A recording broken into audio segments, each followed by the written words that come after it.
Hi guys, kumusta kayong lahat? Magandang araw. Welcome to my YouTube channel. My name is Jaela Abilino Mix Vlog. Please don't forget to subscribe, like, comment kung nagustuhan niyo ang aking panibagong upload video. And pakiclick the button below para ma-update kayo lagi sa aking panibagong upload video. Disclaimer lang sa mga tao lang po ito na gustong manood ng aking upload video. At kung ayaw niyo naman, pwede niyo i-skip ang video ito at maghanap kayo ng video gusto niyo. Dahil ang mga video yung sinishare ko dito ay sa mga taong nakaunawa at naintindihan nila ang sinasabi ko. Salamat! Umasa ka, nahahawakan ng Diyos ang iyong mga kamay. Hindi ibig sabihin na perpekto ka na magdarasal, ngunit ang Panginoon ay sobrang mabait. Matiisin sa ating lahat, habang tayo lahat ay matututo sa Kanya, matututo at magtiwala sa Kanya. Ayon sa Biblia sa Marcos 14:34, sinasabi niya sa kanila, "Sukdulan ang kalungkutang nararamdaman ko. Dito lang kayo at patuloy na magbantay."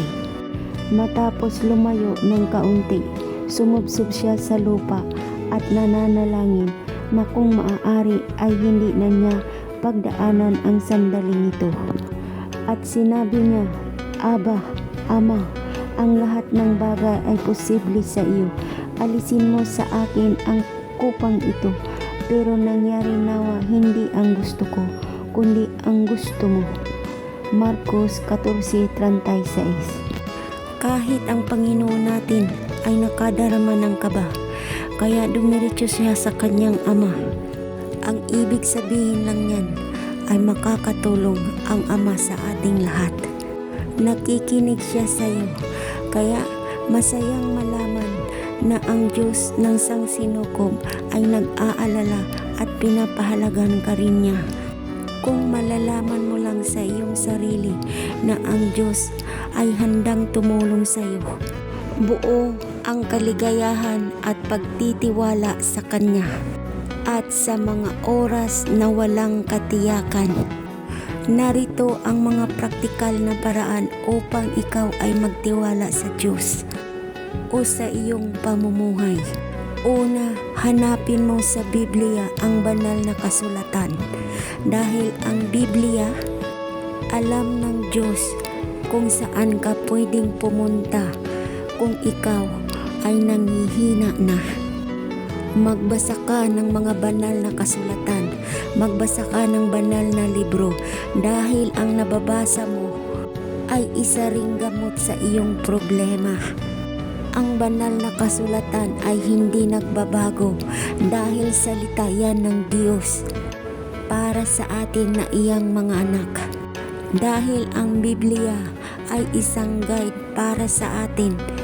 Yan ang sinulat ng Panginoon para tayo matuto kung paano natin mahalin at isapuso ang Panginoon sa ating buhay. Kung saan ikaw ay nahihirapan ka na sa iyong buhay, ito'y nagpapaalala lang sa iyo na naandyan siya para sa iyo.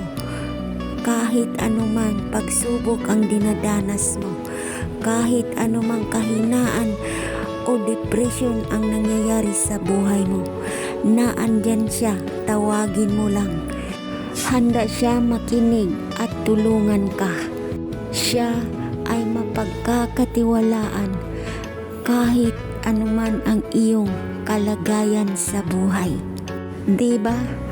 Kung napapansin nyo, marami na ngayong simbahan, maraming nang gumagamit ng salita ng Diyos, paiba-iba na ng relihiyon dahil mga ihimplo rin sila ng Panginoon para ikalat sa buong mundo kung ano ang salita ng Diyos, kung ano ang sinasabi ng Diyos sa ating lahat, para ang mga tao ma-inspire sila sa kanilang sarili at bumalik sila sa Panginoon, na may Panginoon ang sanlibutan.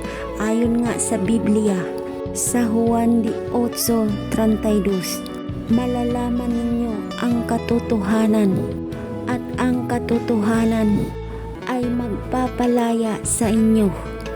Sinasabi lang dito na pinapalaya ka dito sa hindi makakatotohanan na mga sinasabi ng iba.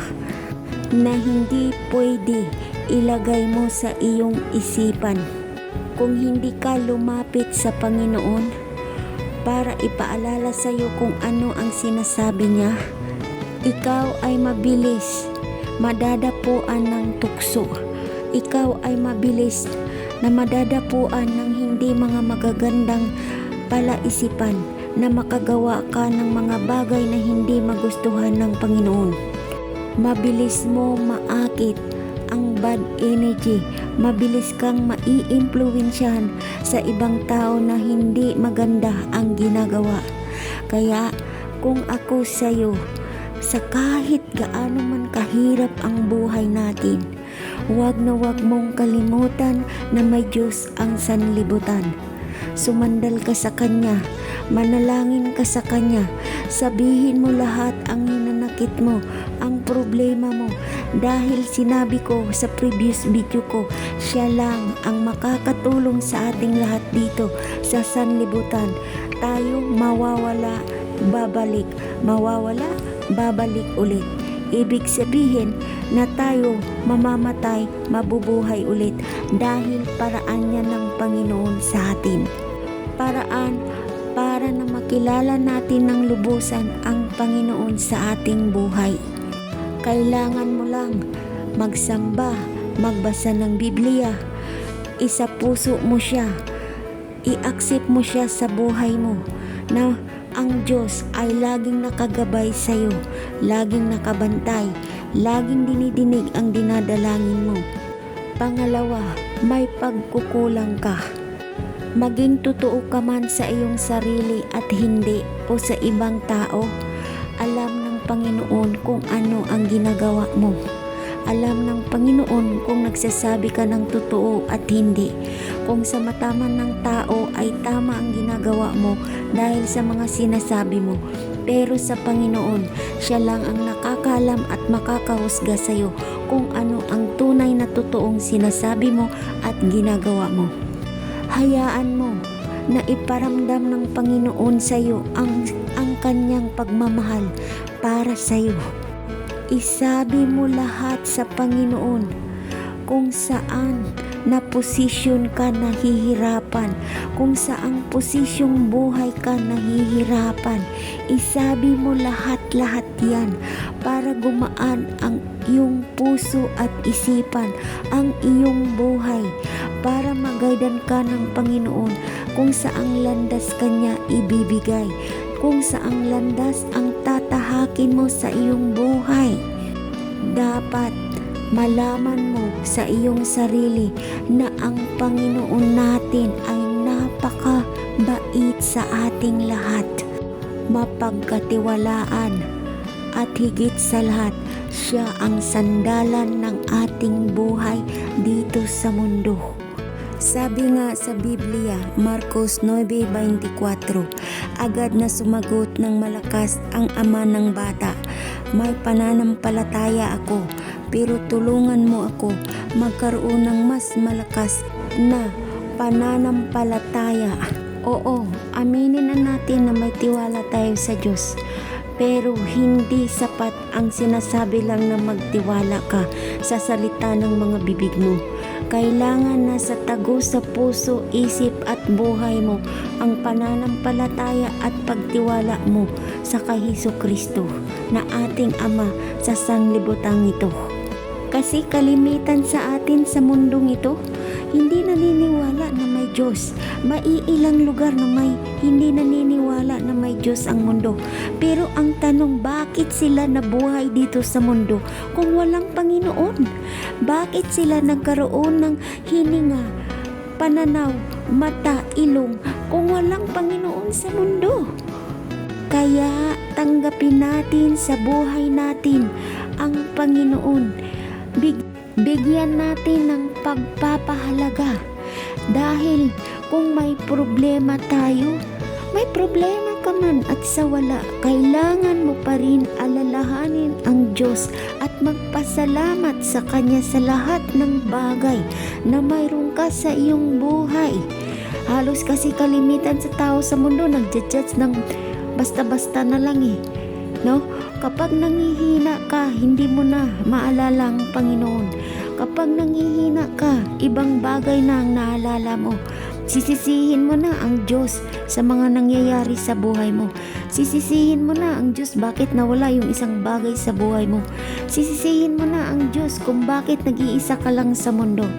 Guys, alam nyo naman sa atin, dapat angkinin natin sa buhay natin o tanggapin natin sa buhay natin ang Panginoon para magiging magaan ang buhay mo at hindi ka makapag-isip ng hindi maganda sa iyong buhay kung ano ang iyong tatahaking landas. Humingi ka ng tulong sa Panginoon para palakasin ang iyong pananampalataya sa Kanya. Ngunit kung minsan nakakalungkot lang malaman natin na ang iba ay hindi naniniwala sa Panginoon, lalo na kung lugmok na sila sa kalungkutan. Aminin mo lang sa Panginoon kung lubos ang pagtitiwala mo sa Kanya. Dahil kung hindi, naiintindihan ka ng Panginoon. Handa Kanyang ituwid ang buhay mo. Handa Kanyang akayin at tanggapin sa bahay niya, sa puso niya, sa buhay niya, dahil anak ka niya. Ang pagtitiwala mo lang ng lubos ang kailangan niya. Pwede mong hilingin sa Kanya kung paano ka matutulungan na maniniwala ka sa salita ng Diyos, na maniniwala ka na may Panginoon ang sanlibutan. Magbasa ka ng mga Biblia para malaman mo sa banal na kasulatan kung ano ang sinasabi ni Jesus para sa ating mga tao o para sa mga anak niya dito sa mundo. Dahil ang Panginoon ay mas nakakaunawa kaysa nauunawaan mo. Tutulungan ka ng Panginoon kung paano ang pag-uunawa, pakukumbaba at pagpapatawad. Naririnig niya ang iyong mga dasal, ang iyong mga kahilingan, ang iyong hinanain sa iyong isipan, at lalo na sinasagot niya ito kung taimtim ang iyong pananalangin at paghingi ng tulong sa Kanya. Pangatlo, sabihin mo sa iba ang iyong kalungkutan, ang iyong hinanakit, ang iyong pagdadalamhati.